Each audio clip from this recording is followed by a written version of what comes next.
Comme d'habitude, pour visiter les grandes villes, nous nous mettons assez loin, dans des petits villages comme celui-ci qui s'appelle Retuerta del Buyac, qui est en pleine nature et comme vous pouvez voir, traversé par les troupeaux de brebis. Voilà. Voilà, on est arrivé à Tolède et comme vous savez qu'on recherche toujours le calme, on n'a pas stationné près de Tolède, on est à 1 heure de Tolède dans un petit village. Très tranquille. Voilà, et comme hier il a plu, le temps s'est drôlement rafraîchi et par conséquent les 1 heure on s'est un peu caillé pour venir en moto. Donc là, petit café au soleil avant d'entamer la visite de la ville. On doit recharger les batteries. Voilà, on se met au soleil pour recharger les batteries. Nous commençons la visite de Tolède par l'Alcazar, qui est le siège actuel du musée de l'armée de la ville.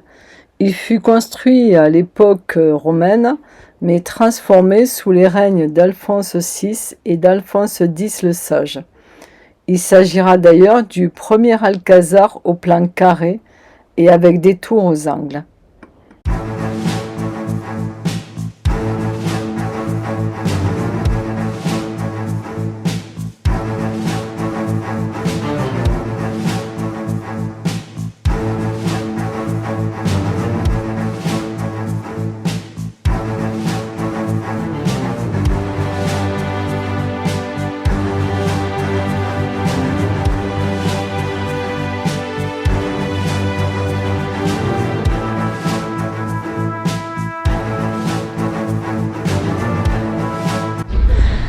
Voilà Didier.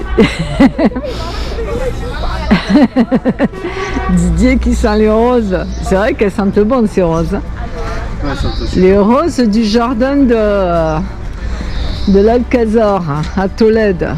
Il n'y a que celles-là qui sentent. Oui, il n'y a que les roses qui sentent. Ouais. Les rouges ne sentent pas. Qu'est-ce que ça? Impressionnant.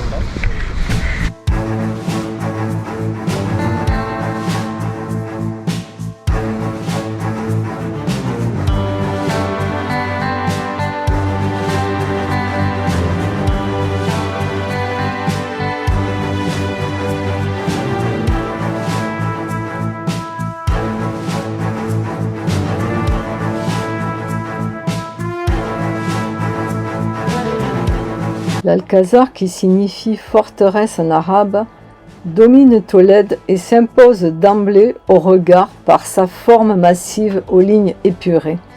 Au cours des siècles, elle a joué un rôle essentiel dans l'histoire d'Espagne. Son dernier rôle date de l'été 1936. Alors, elle est le théâtre de l'un des premiers épisodes les plus violents de la guerre civile espagnole. Les miliciens républicains assiègent les gardes civils franquistes qui s'y étaient réfugiés. Après 2 mois de combat, clos par une victoire franquiste, l'Alcazar n'est plus qu'un champ de ruines. Dans les années 50, il est reconstruit à l'identique, selon les plans originaux.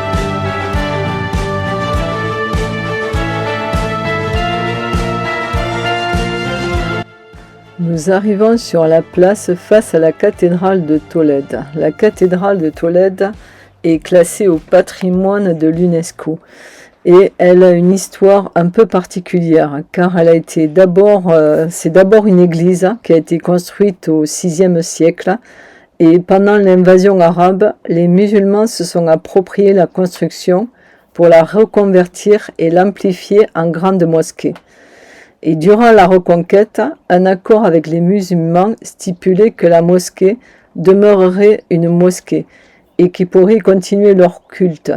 Or, cet accord ne fut pas respecté en ce qui concerne la mosquée de Tolède, ni d'ailleurs pour la très grande majorité de toutes les mosquées et synagogues qui furent aussitôt converties en lieu de culte catholique.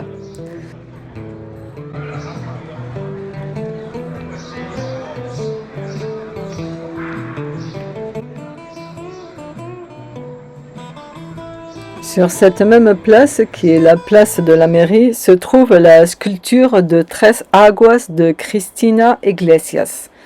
C'est un projet artistique qui a été réalisé en hommage au 4e centenaire de la mort du Greco.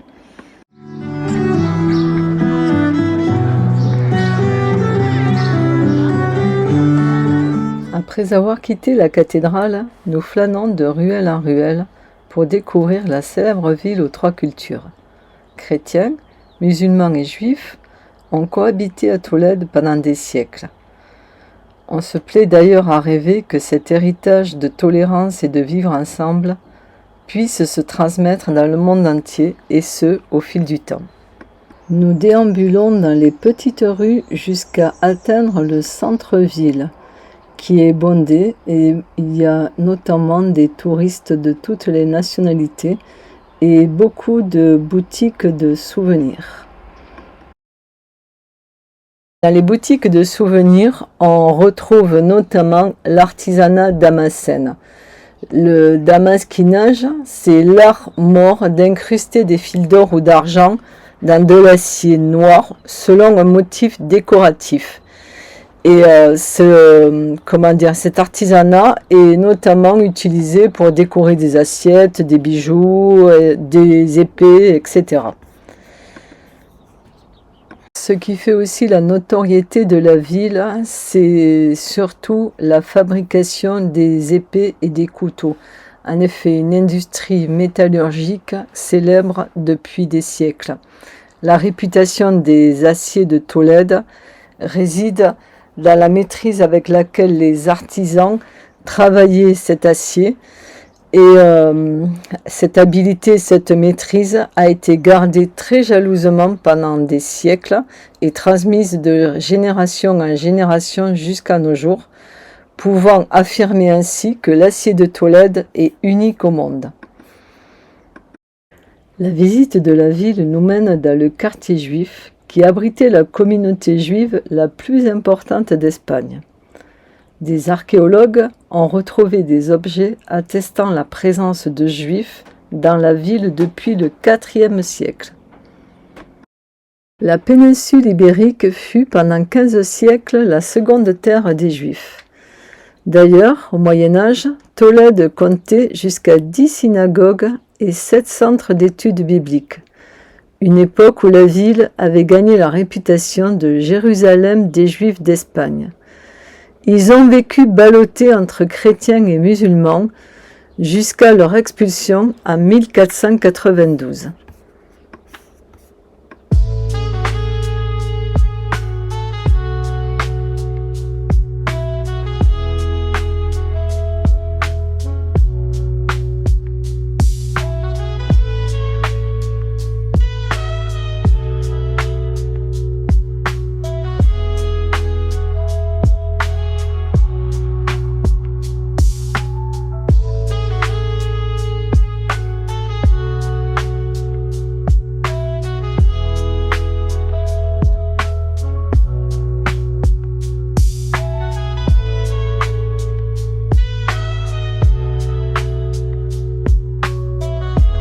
Tolède, gardienne de plus de 2 millénaires d'histoire, ne laisse pas insensible.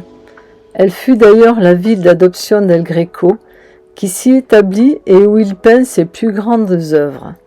Mais surtout, elle a été un modèle de coexistence, de convivencia, comme on dit en espagnol, entre les 3 religions.